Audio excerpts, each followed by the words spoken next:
I'm Tim Stanley and I'm the Director of Intensive Care, and this is Randell, Greenberg, Director of the Emergency Department. So we'd like to share with you the fact that we work very closely together in a critical care environment so that we enjoy a really good working relationship. It's true. So I think sometimes you think when you're in the emergency department you get a bit isolated. One of the great things about here is that intensive care and ED work together. Tim actually trained as an emergency physician first, so he gets it.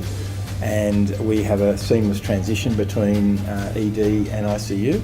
And we share, in fact this morning we were just looking at sharing policies so that we're doing the same thing. And as a really practical example, I looked after a very sick young lady yesterday who we transferred down to St Vincent's Hospital for ECMO.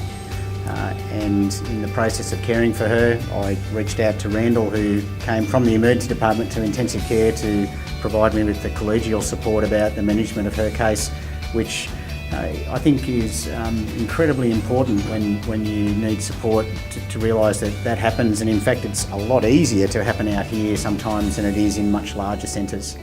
Yeah, there's no ego. It's like, here, what do you think, Randell? What should we do? And then we nutted out together. In fact, came to the same conclusion by looking at the same patient. And it was sort of a good sort of, you were organising the intubation.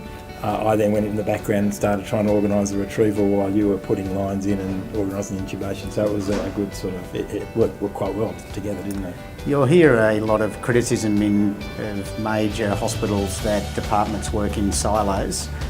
So I suppose one thing you'd say working in Dubbo is that there aren't any silos, apart from the wheat silos on the farming plains around Dubbo.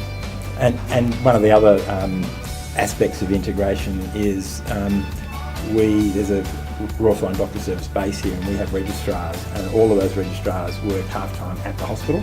So that's a really nice integration. So when they wheel a patient in, we usually know them.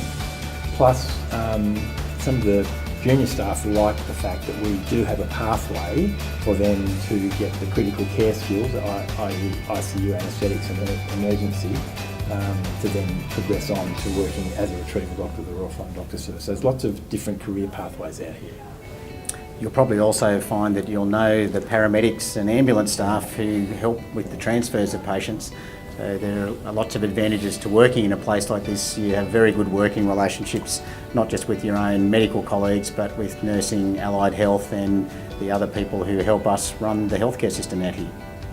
A move to Dubbo could make all the difference.